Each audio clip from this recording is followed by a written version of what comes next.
বাংলাদেশ জাতীয়তাবাদী ক্ষুদ্র জাতিগোষ্ঠী কি সংগঠন আছে, সহযোগী সংগঠন আছে বিএনপি, তাদের নেতৃবৃন্দের সঙ্গে আমরা আজকে বসেছিলাম, তাদের সমস্যাগুলো নিয়ে আলোচনা করেছি এবং আগামীতে তারা ময়মনসিংহে 30 আগস্ট একটা সমাবেশ করবেন বলে তারা সিদ্ধান্ত নিয়েছেন।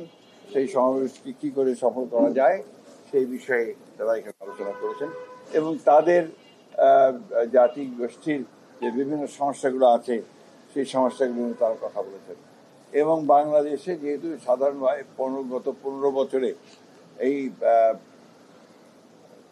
আপনার বৈষম্যের সৃষ্টি করা হয়েছে, অত্যন্ত মানে সচেতনভাবে এই জাতিগোষ্ঠীর মানুষেরা যারা আপনার একটু অর্থনৈতিক দিক দিয়ে, বৈষম্যের দিক দিয়ে, চাকরি বাকরির ক্ষেত্রে, লেখাপড়ার ক্ষেত্রে সুবিধাভাবে একটু বঞ্চিত হয়েছেন, তাদেরকে কী করে সামনের দিকে আরও টেনে নিয়ে আসা যায় সেই বিষয়ে আলোচনা হয়েছে। আমরা ভবিষ্যতে সেই কারণে আমরা কাজ করবো আরও বেশি করে, সেই আলোচনাগুলো আজকে এখানে হয়েছে। আমরা আশা করি যে আগামী দিনে বাংলাদেশে এই বৈষম্য বিরোধী এবং আমাদের যে 31 দফা আছে সেই 31 দফার আলোকে আমরা বাংলাদেশে একটা রেইনবো স্টেট নির্মাণ করবার যে প্রতিশ্রুতি দিয়েছি, যে কমিটমেন্ট আমাদের আছে, সেই কমিটমেন্টে আমরা বাংলাদেশের সকল ধর্ম, জাতি, গোষ্ঠী, ক্ষুদ্র গোষ্ঠী সবাইকে নিয়ে আমরা বাংলাদেশকে একটা সমৃদ্ধ বাংলাদেশ গড়ে তোলার জন্য কাজ করি। মাননীয় মহাসচিব, কালকে তো হঠাৎ করেই মাননীয় প্রধান উপদেষ্টা আপনাদের সঙ্গে আপনাদেরকে ডেকেছিলেন, কথা হলো আপনারা কি আপনাদের না? মাননীয় প্রধান উপদেষ্টা উনি আমাদেরকে কালকে একটু ডেকেছিলেন। উনি ডাকেন মাঝে মাঝে, যখন আপনার কোনো ক্রাইসিস তৈরি হয় সরকারের, তখন তারা আমাদেরকে ডাকেন। তো আমরা যাই, কারণ আমরা তো প্রতিশ্রুতিবদ্ধ যে আমরা এই সরকারকে আপনার সব রকম সহযোগিতা প্রদান করব, গণতন্ত্রের উত্তরণের জন্য যা কিছু করা দরকার আমরা সেই কাজগুলো আমরা করব। তবে আমরা যেটা মনে করি যে এই এনগেজমেন্টটা, এই মত বিনিময়টা আরো ঘন ঘন হলে আরো ভালো হতো, তাহলে হয়তো এই উদ্ভিদ সমস্যাগুলো তৈরি হতো না। কালকে যেটা হয়েছে মূলত আপনারা জানেন যে খুব দুঃখজনকভাবে একটি বিমান দুর্ঘটনাকে কেন্দ্র করে অনেক প্রাণ গেছে, কচি প্রাণ গেছে। আমরা নিজেও আমি পরশু দিনই আপনার সামনে দেখতে গিয়েছিলাম এবং আমরা দুঃখ জানিয়েছি, শোক জানিয়েছি। আমাদের অ্যাক্টিং চেয়ারপারসন, আমাদের চেয়ারপারসন খালেদা জিয়া সবাই শোক জানিয়েছেন এবং এই পরিবারগুলোর সঙ্গে সমবেদনা জ্ঞাপন করেছেন। কিন্তু তারপরে গতকাল উদ্ভূত সমস্যা যেটা হয়েছে, আপনার মূলত মাইলস্টোন স্কুলে 2 জন উপদেষ্টা এবং আপনার প্রেস সচিবকে তারা আটক হয়েছিলেন এবং আপনার সেক্রেটারিয়েটে পরীক্ষা সংক্রান্ত জটিলতায় আপনার ছাত্ররা ভেতরে ঢুকে পড়ে, যেটা আপনার আমার কাছে মনে হয়েছে, সকলের কাছে মনে হয়েছে যেটা একটা আপনার প্রশাসনিক একটা জটিলতার সৃষ্টি হয়েছে এবং একটা ল অ্যান্ড অর্ডার সিচুয়েশন তৈরি হয়েছিল, আপনারা দেখেছেন সবাই। এবং তার কিছুদিন আগে আপনারা দেখেছেন যে গোপালগঞ্জে আপনার এই আওয়ামী লীগের একটা ফ্যাসিস্ট শক্তির লোকেরা তারা যেভাবে একটা রেইন অফ টেরার গোপালগঞ্জের সৃষ্টি করেছিল, যেটা আমরা মনে করি যে গণতন্ত্র উত্তরণের আমাদের যে প্রক্রিয়া চলছে, তার জনগণের এই যে জুলাই এবং আগস্টে আপনার যে গণঅভ্যুত্থানের মধ্য দিয়ে যে পরিবর্তন নিয়ে আসা হয়েছে, ফ্যাসিস্ট আওয়ামী শক্তিকে যে পরাজিত করা হয়েছে, সেটা এই জুলাই আগস্ট মাসেই ওই শক্তির আবার উত্থানের একটা নমুনা দেখা মতো অবস্থা তৈরি হয়েছে।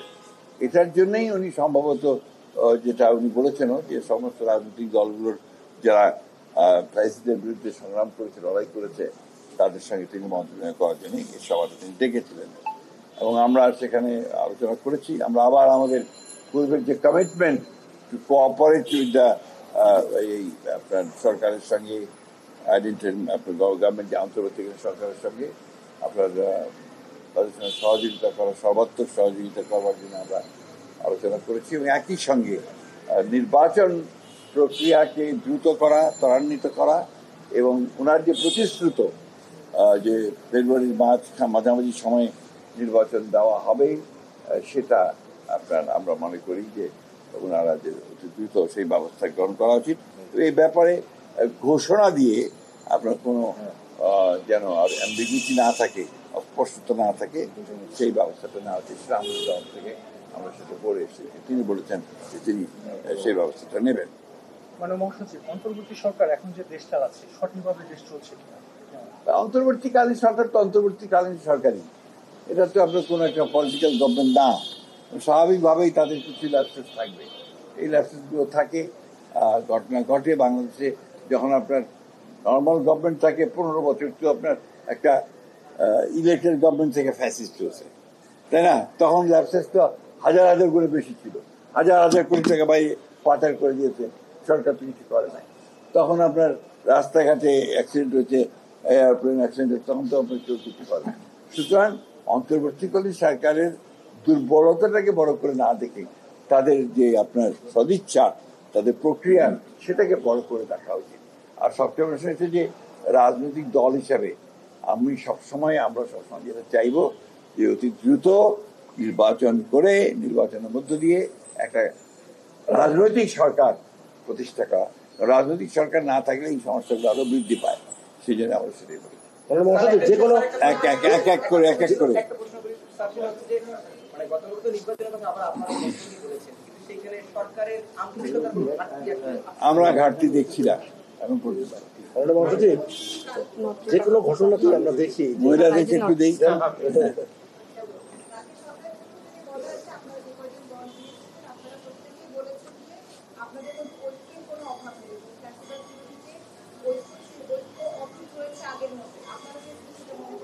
অবশ্যই শোনেন, আপনারা যে মিডিয়াতে যেটা দেখেন বা আসে বা আপনারা দেখান যে রাজনৈতিক দলগুলোর মধ্যে কথার আপনার সরাসরি এইদিকে কখনো পক্ষের কথা, বিপক্ষের কথা, বকাবকি, না, এগুলো তো রাজনীতির একটা থাকবেই।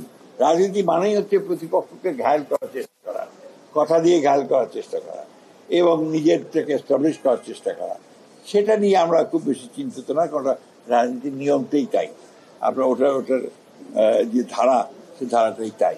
সুতরাং এটা থাকবে, এর থেকেই আপনার রাজনীতি এগুবে। রাজনীতি থাকলেই দেশের জন্য মঙ্গল, এই কথাবার্তার মধ্যে দিয়ে। গণতন্ত্র মানে হচ্ছে শত ফুল ফুটতে দিতে হবে আপনাকে, গণতন্ত্র মানে হচ্ছে সকলকে কথা বলতে দিতে হবে, গণতন্ত্র মানে হচ্ছে প্রত্যেকের কথা শুনতে হবে। এটাই হলেই আপনি একটা শত ফুল ফুটবে, তার মধ্যে থেকে সবচেয়ে ভালো সৌরভ সুবাতাস বয়ে আসবে। মাননীয় মহাসচিব, জাতীয় ঐক্যমত্য কমিশন এটা প্রস্তাব করেছে আপনার যে দলীয় প্রধান প্রাইম মিনিস্টার হতে পারবে না। এটা যদি হয় তাহলে সরকার এবং দলের মধ্যে যে ইমব্যালেন্সটা হবে কিনা? এটা একটা প্রস্তাব, তাদের এটা আলোচনা হচ্ছে, আলোচনার মধ্যে দিয়ে আসবে। আমরা আমাদের মত দিয়েছি, অন্যান্য দলগুলো দিয়েছে, এখন দেখা যায় আলোচনার মধ্যে দিয়ে কোনটা প্রতিষ্ঠিত হয়।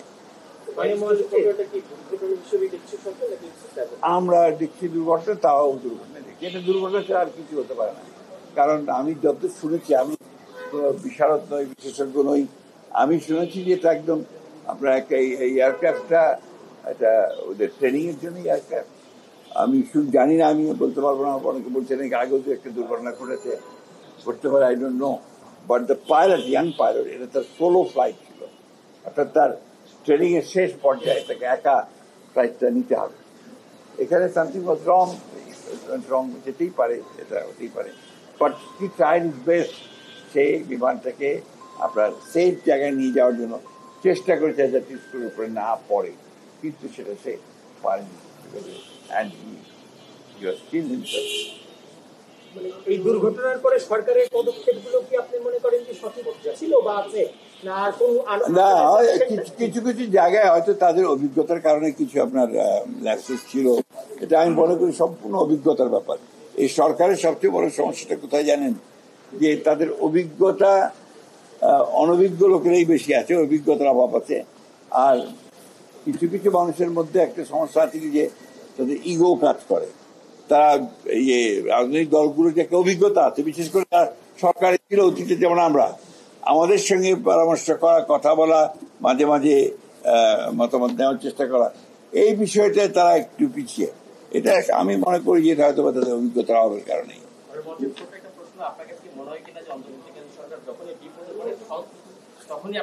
আমি সেটা বলবো না।